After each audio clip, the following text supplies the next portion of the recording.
வணக்கம். இன்றைக்கி நம்ம வீடியோவில் கடப்பா கார தோசை எப்படி பண்ணலான்னு பார்க்கலாம். அதுக்காக ஒரு பெரிய வெங்காயம் ரஃப்பாக கட் பண்ணி எடுத்திருக்கேன்.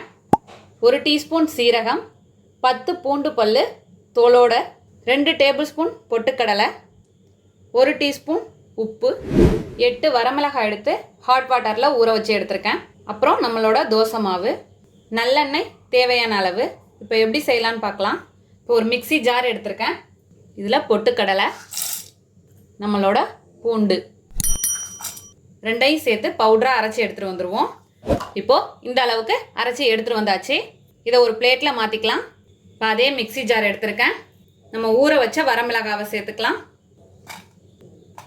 இதோட சீரகம், வெங்காயம், உப்பு இப்போ எல்லாம் சேர்த்தாச்சு. சேர்த்து பேஸ்ட்டாக அரைச்சி எடுத்துகிட்டு வந்துடலாம். இதில் கொஞ்சம் தண்ணி சேர்த்து அரைச்சி எடுத்துகிட்டு வரலாம். இப்போது இது போல் அரைச்சி எடுத்துகிட்டு வந்தாச்சு. இப்போ எல்லாம் ரெடியாக இருக்குது. கார தோசை ரெடி பண்ணிடலாம். இப்போ நம்மளோட கல் சூடாக இருக்குது. இதில் ஒரு தின் லேயரில் ஒரு தோசை சுட்டுக்கலாம். இதில் நம்ம அரைச்சி வச்சுருக்க சட்னி ஸ்ப்ரெட் பண்ணிப்போம்.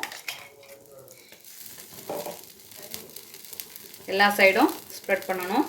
இப்போ எல்லா பக்கமும் ஸ்ப்ரெட் பண்ணியாச்சு. இதில் நம்ம அரைச்சி வச்சுருக்க பொடியை சேர்த்துடலாம். இதில் எண்ணெய், அவ்வளோதான். அப்படியே மடித்து எடுத்துட வேண்டியதுதான். அவ்வளோதான். நம்மளோட அருமையான அற்புதமான கடப்பா கார தோசை தயாராகிடுச்சு. இதே போல் நீங்களும் உங்கள் வீட்டில் செஞ்சு பார்த்துட்டு எப்படி வந்துச்சுன்னு கமெண்ட்டில் சொல்லுங்கள். தேங்க்யூ.